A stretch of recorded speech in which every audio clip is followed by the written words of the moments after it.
9절입니다.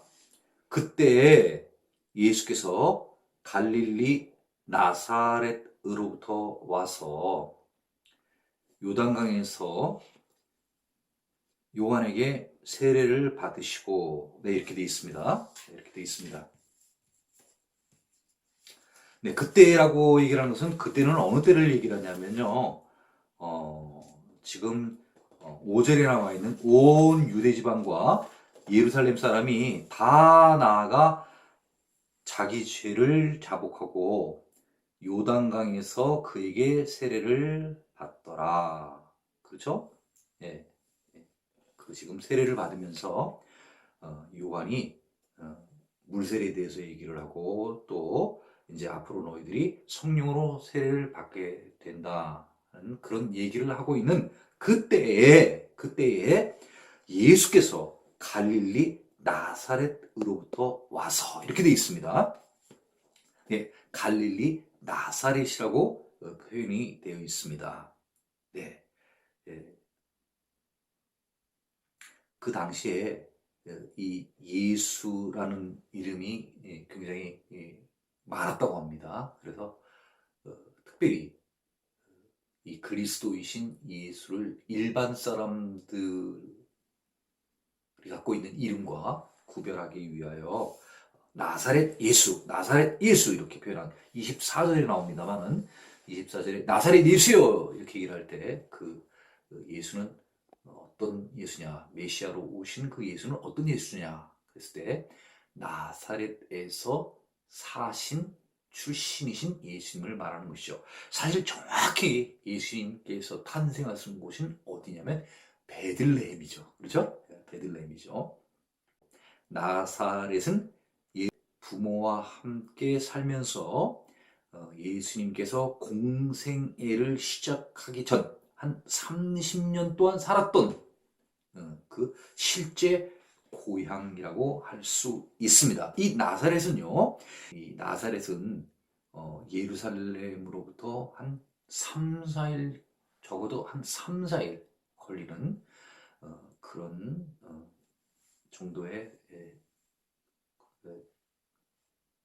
위치라고 할 수 있겠습니다.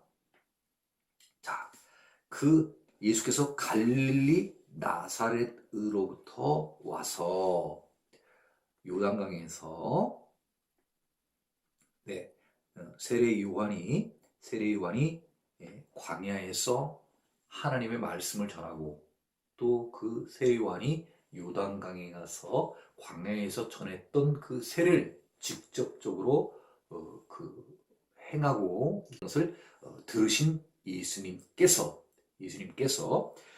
요단강까지 친히 가셨습니다. 그래서 요한에게 세례를 받으신 것입니다. 다시 말하면 물 세례를 받으신 것입니다. 사실 예수님께서는 깨끗하신 분이시기 때문에 흠이 없으시신 분이기 때문에 세례를 받으실 필요가 없는 것입니다. 세례는 죄 있는 자들이 속량, 죄사함, 무죄 판결을 받기 위해서 어떻게 보면 세례를 받는 것인데 회개를 하는 것인데 예수님은 죄를 지시는 분이 아니시기 때문에 회개할 것도 없는 것이죠. 그렇죠? 그러니까 회개할 게 없으니까 세례를 받으실 필요도 없고 자기 죄를 고백할 필요도 없는데 이렇게 예수님께서 몸소 세례를 베푸시는 것은 우리들로 하여금 모범을 보여주시고 계신 것입니다. 본을 보여주고 계신 것입니다. 너희들도 나처럼 이렇게 세례를 받아라 하는 것을 우리에게 보여주시고 계십니다. 내가 지금 받는 세례를 너희도 받아라. 내가 지는 십자가를 너희들도 져야 되는 것처럼. 그렇죠? 무슨 말인지 아시죠? 예수님께서 제자들 보고 자기 십자가를 지라고 얘기를 하시지 않습니까? 그러면서 본인이 십자가에 올라가시잖아요. 그것처럼 제자들, 많은 사람들에게 이런 자기 죄를 자복하여서 속량을 받게 하는 그런 의식. 과거에 잘못 살았던 내가 죽게 되는 거죠. 세례의 정확한 의미는 바로 무엇이냐면요. 이 의미는 물속에 잠기는 거예요. 세례는. 세례의 원뜻은 물속에 잠기는 거예요. 그냥 이렇게 물로다가 이렇게 살짝 씻는 게 아니라 물속에 잠기는 것을 말합니다. 그러니까 정확히는 세례보다도 침례, 물에 잠기는 거 있잖아요. 뭐 침수당하다 이런 표현 있잖아요. 침몰되다는 그런 표현들, 그건 바로 뭐냐면 물에 가라앉는 것을 얘기하는 거죠. 물에 잠기는 것을 얘기하는 것이죠. 그래서 이 세례라는 원어의 의미적인 뜻은 말하면은 물속에 잠김. 그러니까 세례라는, 번역했을 때 세례라는 이름보다는 침례라는 표현이 훨씬 더 좋죠. 물에 잠기는 거예요. 물에 잠긴다고 하는 것은 어떤 의미를 갖고 있느냐. 자기 죄를 자복하는 것. 그러니까 회개하는 것을 말하는 것이죠. 그죠? 그런 과거에 나는 물속에 들어간과 함께 나는 죽는다는 거예요. 그리고 이제 다시는 그런 내가 지은 잘못을 나는 다시는 하진 않겠습니다. 나는 새로운 사람이 되겠습니다. 과거의 삶과는 다른 새로운 삶을 살겠습니다. 새롭게 거듭난다는 거예요. 생명이 새롭게 태어난다는 거예요. 그 의미인 것이죠. 그러니까 예수 죽음, 내 죽음. 예수 부활, 내 부활. 이제 이렇게 우리가 이제 성경을 공부해 가면서 이런 어떤 신앙까지 이제 우리가 이제 가겠습니다만은 그 예수님의 말씀하심 따라 과거의 나는, 잘못된 나는 죽고 이제 새로운 자가 되겠습니다. 이런 것을 말하는 것이죠. 세례라는 것이죠. 그런데 이 세례를 받기 위하여, 이 세례에 관한 이야기를 듣기 위하여 세례 요한을 찾아온 사람들은 어떤 사람들이었냐면요. 대부분 다 유대인이었다는 거예요. 예? 놀라운 사실이 유대인이었다는 거예요. 예.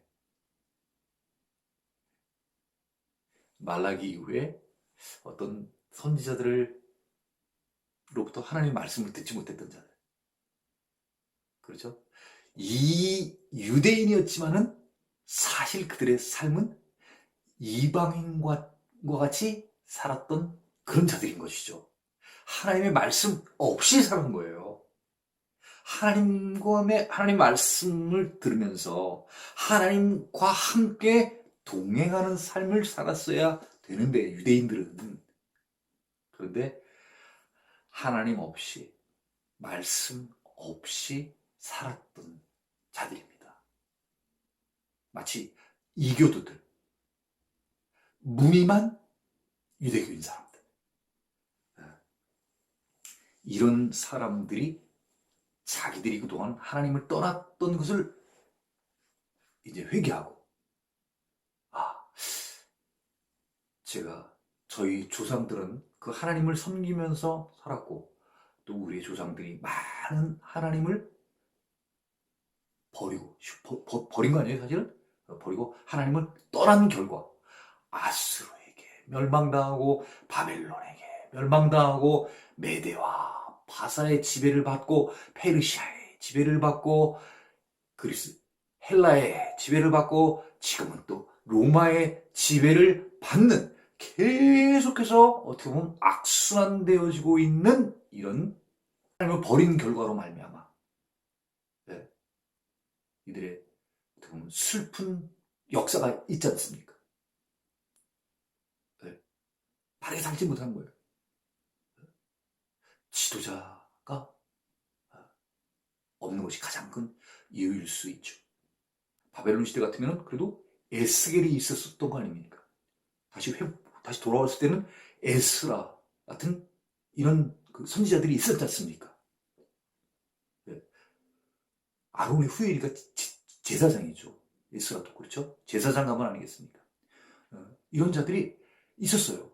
백성을 리드해 줄 수 있는 리더가 있었어요. 근데 말라기 이후에는 이런 선지자들이 나타나지 않는 이런 시대에 살았으니까 하나님의 말씀 없이 살았던 이런 사람들의 삶은 무림한 유대교지 사실은 이교도 이방인들하고 똑같았던 거예요. 그렇지만 그래도 그들 가운데는 이 핏줄로는 아브라함의 후손이라는 그런 하나님의 백성이라는 이런 의식이 있는 거예요. 어떨 때 이런 의식들이 되살아나는 거죠. 되살아나는 거예요. 그래서 광야에 어떤 자가 말씀을 전하고 있다. 그랬을 때 그래? 그럼 우리 조상들이 모셨던 그 하나님 말을 대변하는 선지자가 지금 광야에 있다는 거야? 야, 그럼 우리 가서 들어봐야겠다. 그래서 들어봤어요. 그랬더니 세례 받으라는 거예요. 그래? 그럼 우리 받아야지. 우리 세례 받아야지. 우리 그동안 잘못 살았잖아. 이제는 좀 바르게 살자. 하나님을 떠남으로 말미암아 하나님의 말씀을 온전히 지키지 못함으로 말미암아 우리가 나라가 멸망당하고 북왕국도 멸망당하고 남왕국도 멸망당하고 바벨론에 갔다 와가지고 좀 성전도 좀 재건하고 좀 제대로 좀 살아보려고 하다가 또 이방 나라로부터 또 침입을 받아가지고 현재는 로마로부터 또 지배를 받는 이런 상황 가운데 어떤 그런 슬픈 유대의 민족사.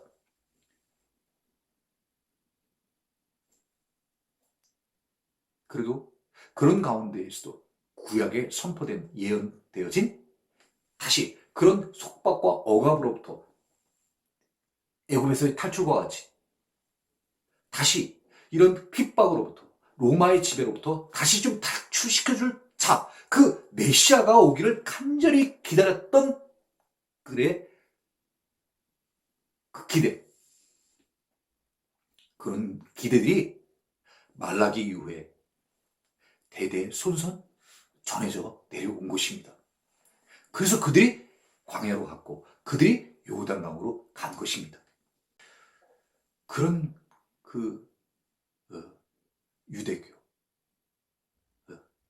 유대교인들, 그들에게 이제 예수님께서 메시아로 오셔서 새로운 시대를 여는 새로운 언약의 시대를 이제 열어주신 것입니다. 그리스도를 믿음으로 말미암아 죄사함을 받고 영생을 얻어서 하나님 나라에 가게 할 수 있는 가스펠, 그 굿뉴스를 예수님이 전하러 이 땅에 오신 것입니다. 잃어버린 자들을 찾기 위해서 이 땅에 오신 것입니다. 이제는 그 잃어버린 자들이 유대인들뿐만이 아니라 온 세상 열방 가운데 있는 모든 민족들에게 말씀을 전하러 오신 것입니다. 이제는 꼭 유대인의 핏줄을 받아야 아브라함의 자손이 돼야 이스라엘 백성이 되는 그런 시대가 아니라 어떤 나라, 어떤 민족이든지 간에 상관없이 예수 그리스도가 우리를 구해주러 이 땅에 오신 분이시다. 그분이 바로 구세주시다. 그분이 바로 구원자시다. 그분을 통함으로 말미암아 나는 천국의 하늘나라에 갈 수 있다.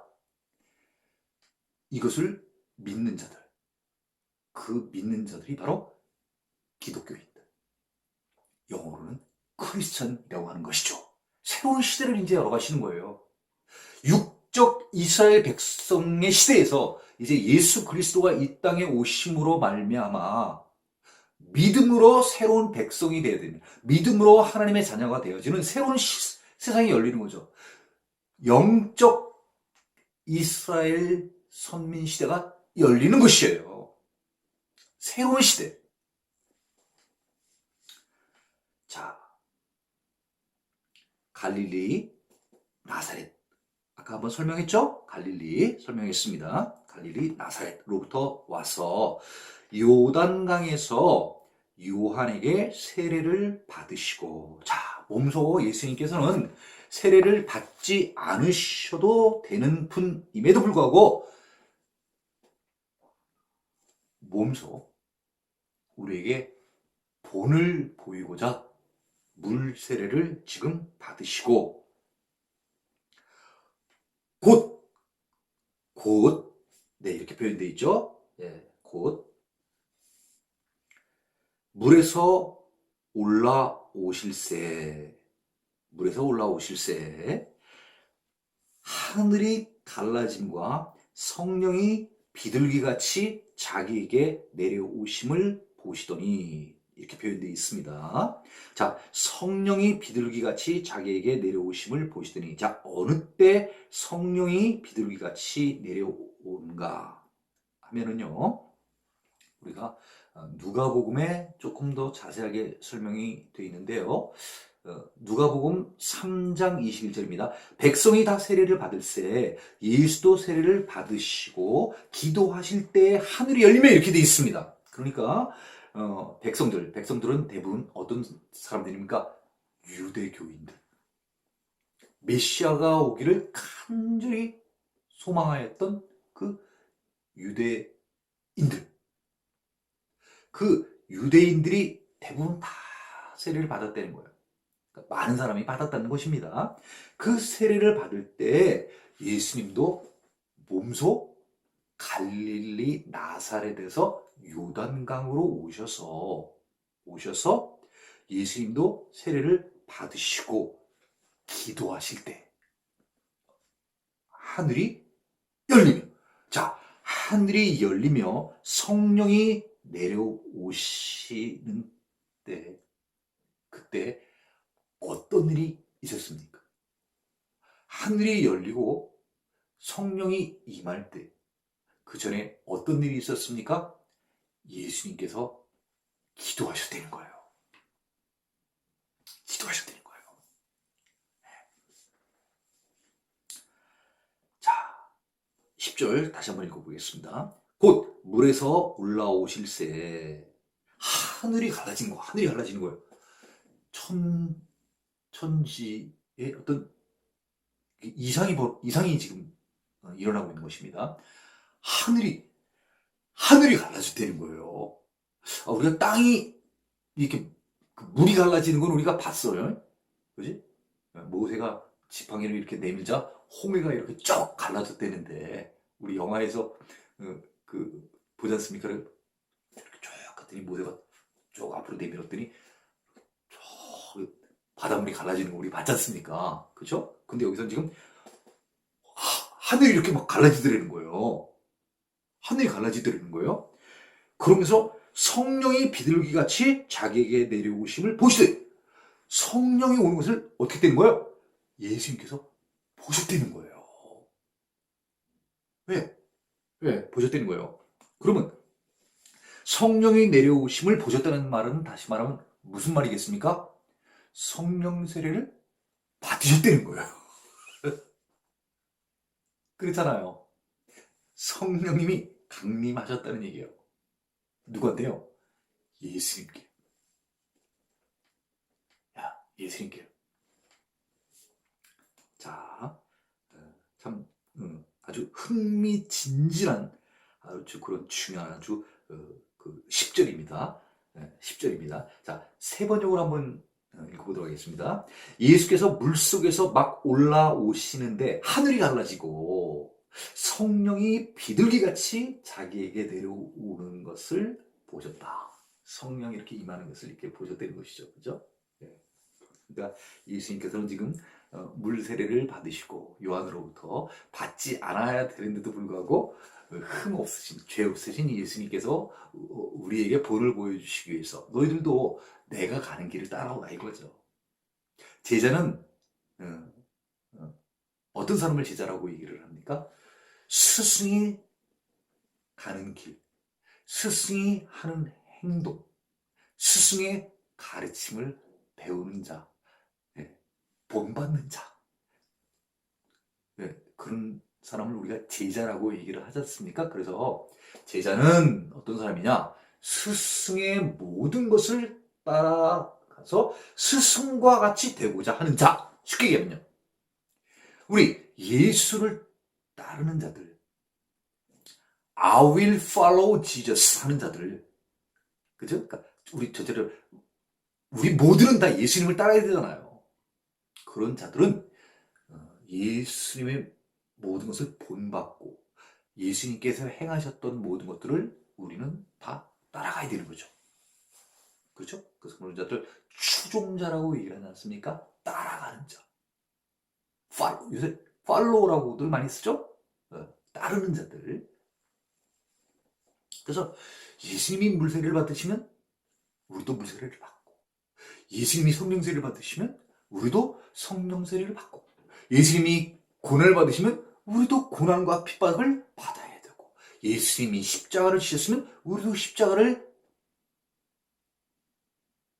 받아야 되는 것이고, 우리도 십자가에 올라가야 되는 것이고, 예수님이 죽으셨으면 나도 죽어야 되는 것이고, 예수님이 다시 부활하시면 나도 부활할 것을 믿는 것이고, 예수님이 승천하셨으면 나도 이제 어느 땐가 예수님 따라 승천할 것을 믿는 믿음.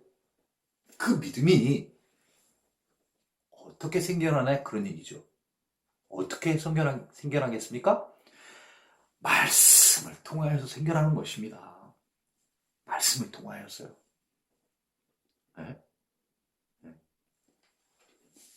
자, 11절입니다. 하늘로부터 소리가 나기를 너는 내 사랑하는 아들이라 내가 너를 기뻐하노라 하시니라. 하나님이 우리를 위하여 예수님을 이 땅에 보내주셨습니다. 보내주실 때 예수님의 사명이 있겠죠. 보낸 자가 원하시는 게 있으실 것입니다. 보낸 자, 누가 보냈습니까? 하나님이요. 하나님이 예수님을 이 땅에 보냈습니다. 그 보내심으로 말미암아 안 받아도 되는 세례를 우리를 위하여 예수님께서 세례를 받으신 거예요. 그러니 하나님으로 봤을 때, 아버지로 봤을 때 내 뜻, 내가 원하는 것을 잘 지금 수행하고 있는, 따르고 있는 아들, 그 예수를 봤을 때 기쁜 거예요. 네, 그렇잖아요. 우리의 자식들이 내가 얘기한 것을 잘 따라주면 어떻습니까? 기쁘죠. 기쁘죠. 그 아이가 항상 그 하는 일이 바른 일을 하면 아버지가 얘기했던, 부모가 그 아이들에게 바랬던 그대로 행하게 되면 우리는 얼마나 기뻐요. 지금 그것처럼 보낸 자, 하나님이 예수님을 이 땅에 보내셨어요. 잃어버린 자를 찾으라. 그들의 죄를 또 속량해 주어라. 죄사함을 주어라. 그들에게 영생을 얻게 해라.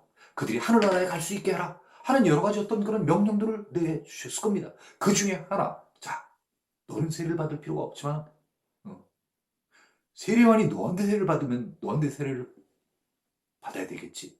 그렇지만 그러지 말고 네가 겸손하게 세례요한으로부터 세례받는 모습을 보여줘라. 그래야 다른 사람들도 너를 따라서 세례요한으로부터 세례를 받을 것이다.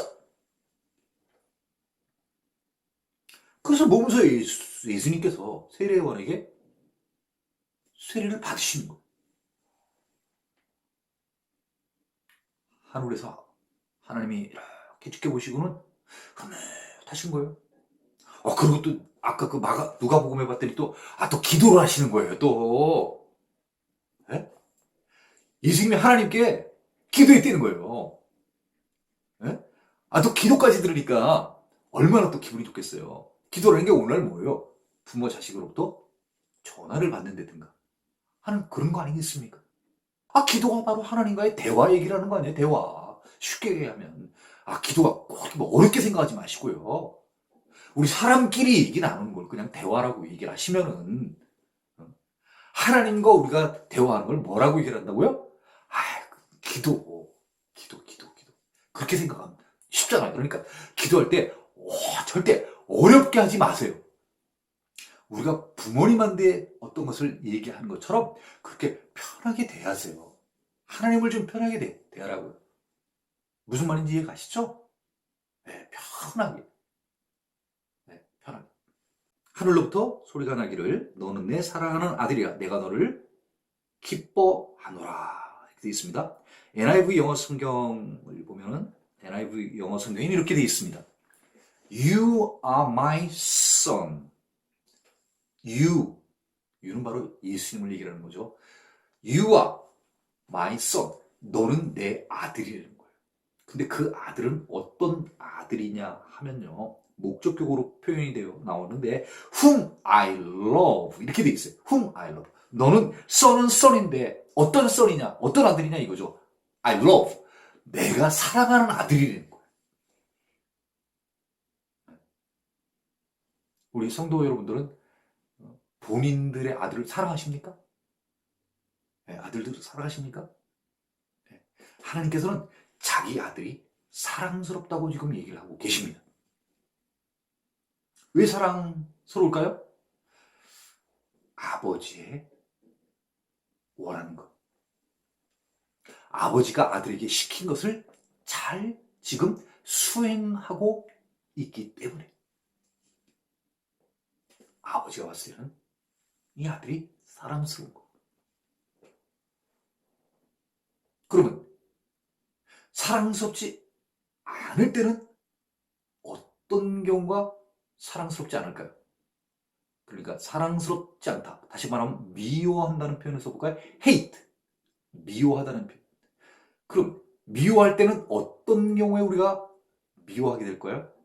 똑같이 반대적으로 따르면 내가 시킨 것들을 지키지 않는 자들.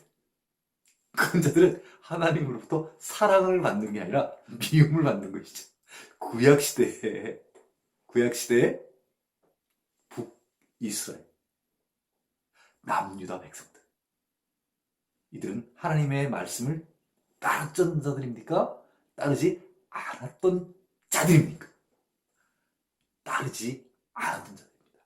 지키지 않았던 자들입니다. 거절하였던 자들입니다. 무시하고 외면하였던 자들입니다. 이들을 하나님께서 사랑하기가 쉽지가 않죠. 이들의 죄가 너무 크기 때문에. 사랑하고 싶은데 사랑할 게 어느 구석을 찾아봐도 사랑할 게 없는 거예요. 자, 본론으로 들어와서요. 자, 그 다음에 거기 또 있습니다. 지금 NIV 마치고요. 자, with you. 너 때문에. 너로 인하여. 너는 누구예요? 예수님. with Jesus. 이렇게 하면 훨씬 쉬운 거죠. 너로 인하여. I am well pleased. 내가 아주 기쁘다는 거예요. well이 들어가 있잖아요. well. W-E-L. 아주. pleased. 기쁘대요. 네. 한번 NIV 한번 다시 읽어보겠습니다. You are my son, whom I love. With you, I'm well pleased. 이렇게. 너는 내가 사랑하는 아들이다. 너로 인하여 내가 아주 기쁘도다. 이렇게 표현하셨습니다. 예.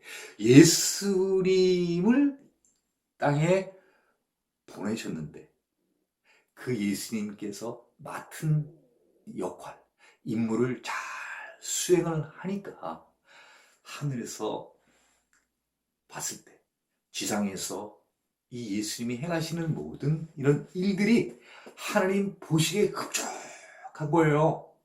예. 위치로 보면 세례 요한이 거꾸로 예수님한테 세례를 받아야 되는 이런 입장에도 불구하고 겸손하신 예수님께서 아니다.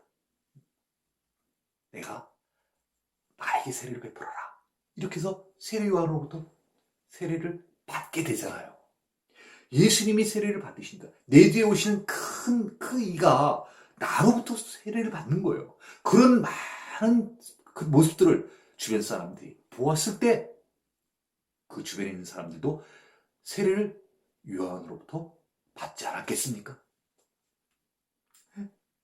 스스로에서는 우리의 본이 되신 거예요. 우리의 가야 할 길들을 미리 앞서서 지금 가고 계신 거예요. 그러므로 우리는 어떻게 하면 되는 거야? 예수님의 가신 길을 따라만 가면 되는 거예요. 따라만 가면 되는 거예요. I will follow him. 나는 그를 따르리라. 12절입니다. 성령이 곧 예수를 광야로 몰아내신지라.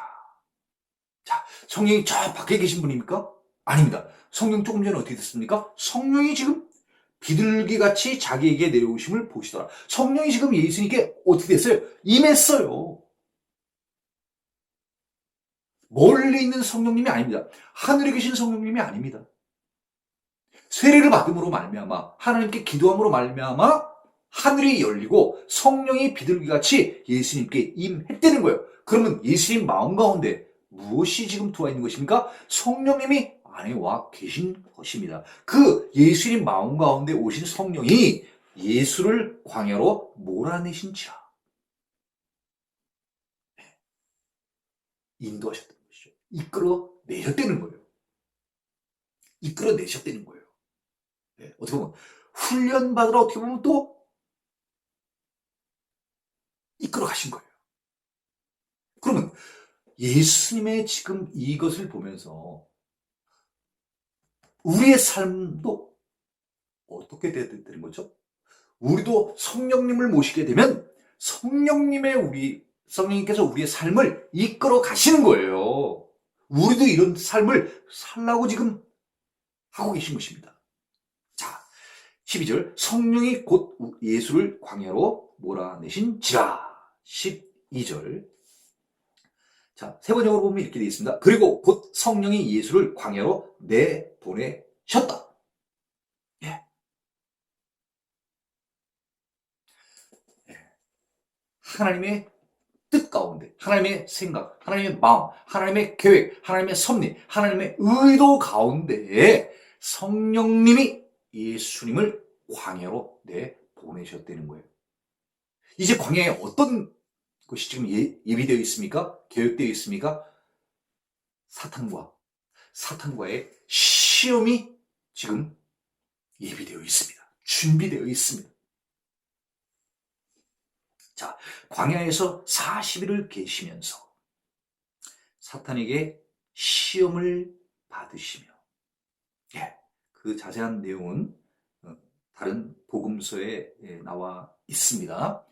사탄이 예수님을 시험했습니다마는 예수님께서 말씀으로 그 3번의 시험을 모두 통과하셨죠. 그렇죠?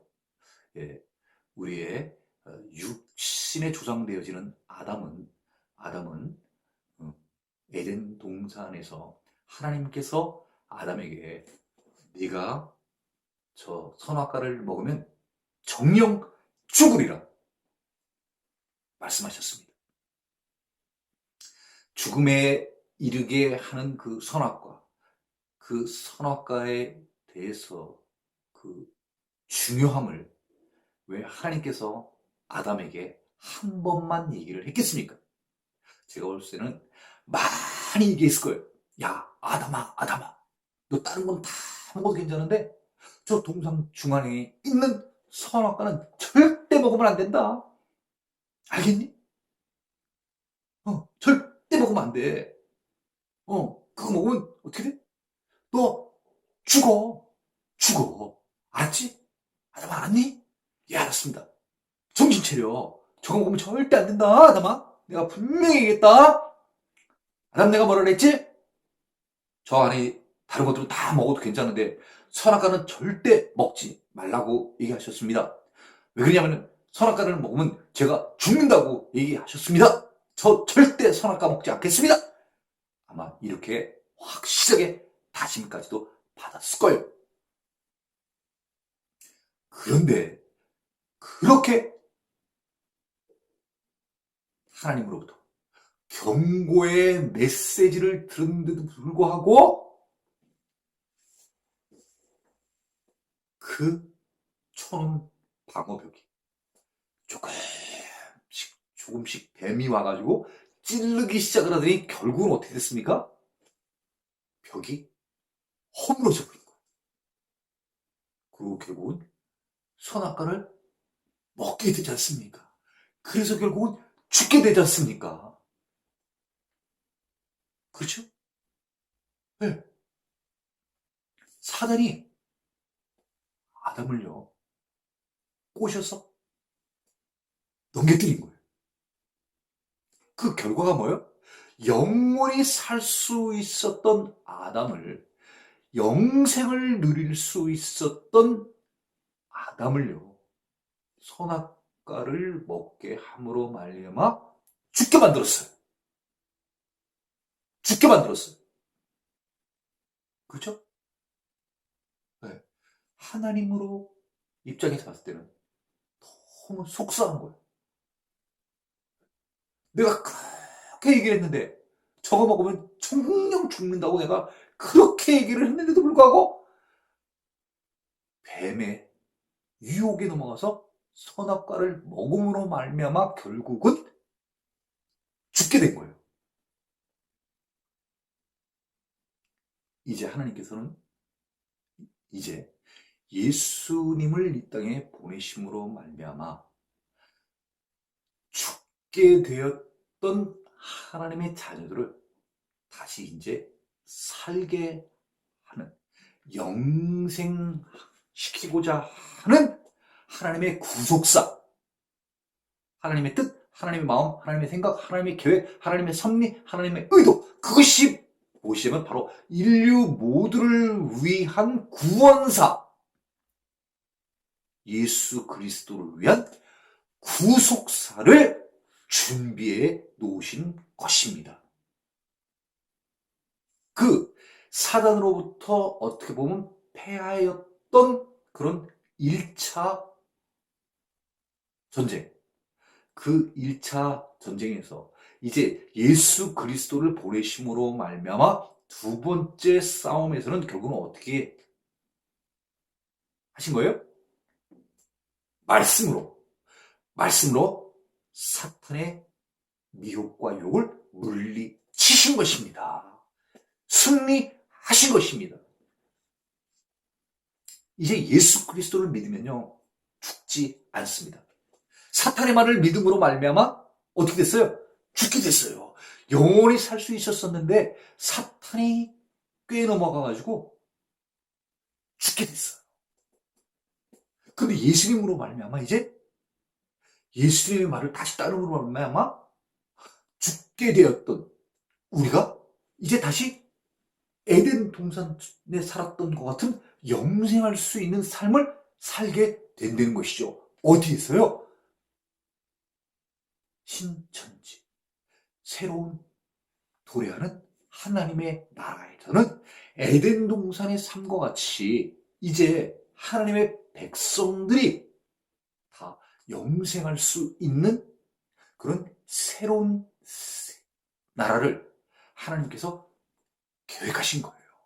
그것이 바로 하나님의 구속사인 것입니다. 성경은 다시 말하면 하나님의 인류를 위한 구속사인 것이에요. 에덴 동산에서는 아담과 하와만 살았어요.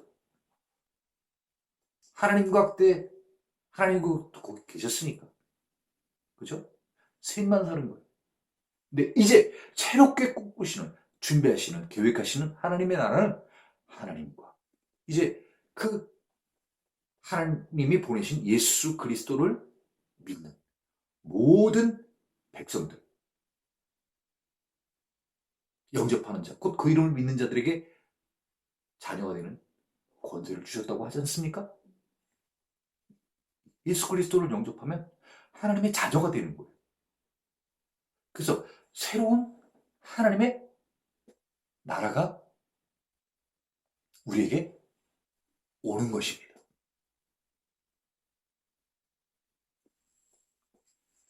자, 이 광야에서 이제 어떻게 보면 1차전 에덴에서 뱀으로부터 패배하였던, 그래서 우리에게 원죄를 갖게 되었던, 먹지 말라고 한 선악과를 먹음으로 말미암아 죄를 짓게 된 그 원죄,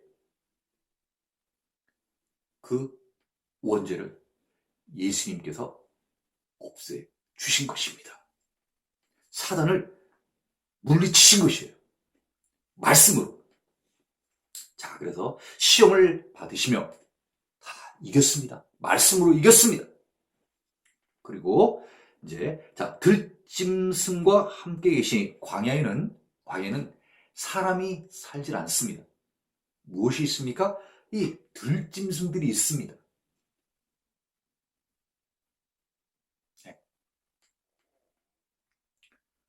이 들짐승과 함께 계시니, 들짐승, 무엇이든지 막 다 잡아먹는 그런 짐승들을 얘기하는 것이죠. 그렇죠? 뭐 이리라든가 뭐 늑대라든가, 그렇죠? 예, 무서운 짐승들이 많이 있지 않습니까? 예, 그런 짐승들과 함께 계셨다는 거예요. 그렇지만 어떤 짐승도 예수님에게 위협되는 그런 존재는 없었습니다. 왜 그랬냐면요. 왜 그랬냐면 천사들이 수종 들더라. 천사들은 누구예요? 하나님의 심부름하는 종들이죠. 이 종들이 예수님을 보호해 주신 것이에요. 무엇으로부터요? 들짐승들로부터.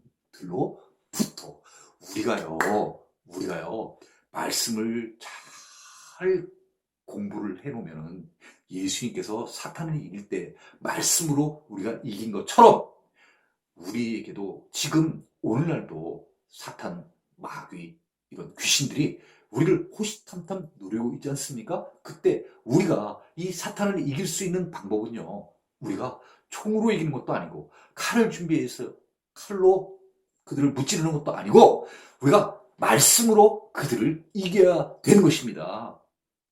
그래서 우리는 말씀 공부를 항상 해야 되는 것입니다.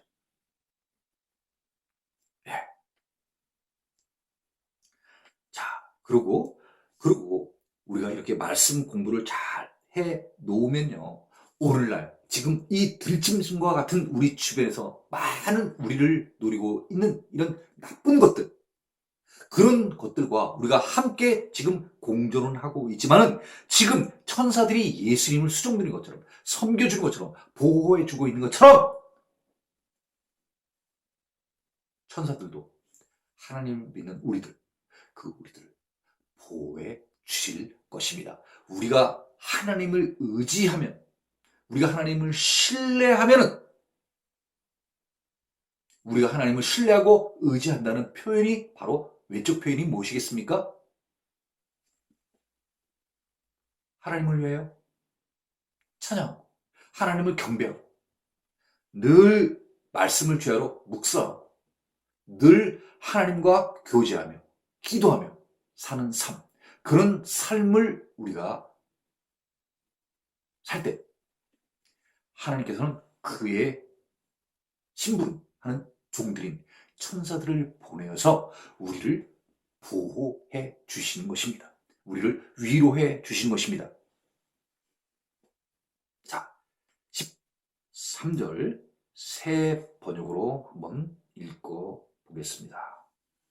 13절, 예수께서 40일 동안 광야에 계셨는데 거기에서 사탄에게 시험을 받으셨다.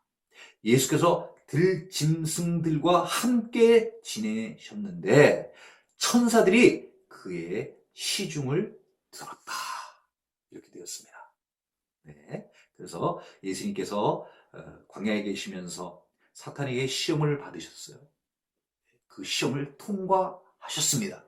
이기셨습니다. 그리고 들짐승들과 함께 지내셨지만 들짐승들이 어떤 들짐승도 예수님을 위협하거나 예수님을 상하게 한 짐승은 없습니다. 그리고 천사들이 그의 시중을 들었다고 합니다. 물세례를 받고 성령 세례를 받고 삶 가운데서 어려움이 오더라도 말씀으로 그 어려움을 물리치는 자들에게는 주변에 이런 들짐승들이 있다 하더라도 하나님께서 우리를 지켜주신다는 것을 오늘 성경을 통하여서 예수님의 삶을 통하여서 우리가 보고 배울 수 있는 것입니다.